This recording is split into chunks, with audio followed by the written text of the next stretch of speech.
મામી વેકેશન પૂરું હું ઘરે જઈશ. હે અરે દિવસો કેવો ફટાફટ પડી ગયા, કઈ ખબર જ ન પડી. નહીં તાર મામાની તો મને ખબર નહીં, પણ તાર મામીને તો તારા વગર આ ઘરમાં સાવ સૂનું સૂનું લાગશે.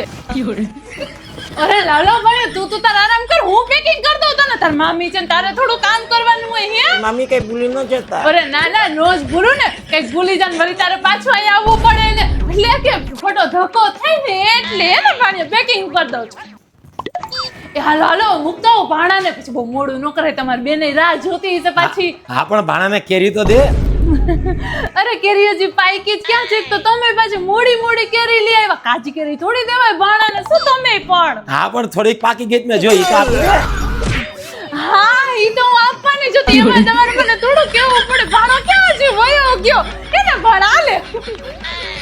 અને ઘરે જઈને ખોટું તાર મમ્મીને હેરાન ન કરતો, આ બનાવી દે ઓલું બનાવી દે. આ તો શું મામીને બધું આવડતું હોય એટલે વાંધો ન આવે. અરે શું કેસ પણ તું એને. અરે આ તો ખોટું દીદી હેરાન ન થાય ને એટલે.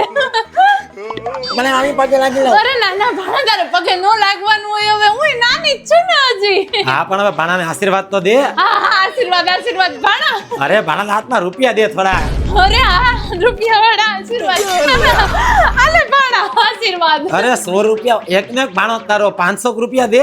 અરે સોની નોટ નીકળી ગઈ. આ તો 500 દે દીધી, એમાં થોડું કહેવાનું, આ તો ભૂલ થઈ. આલે ભાણા. હા એમ. એ આવજે ભાણા આવજે. નો આવતો આવજે આવજે આવજે, બહુ મજા આવી.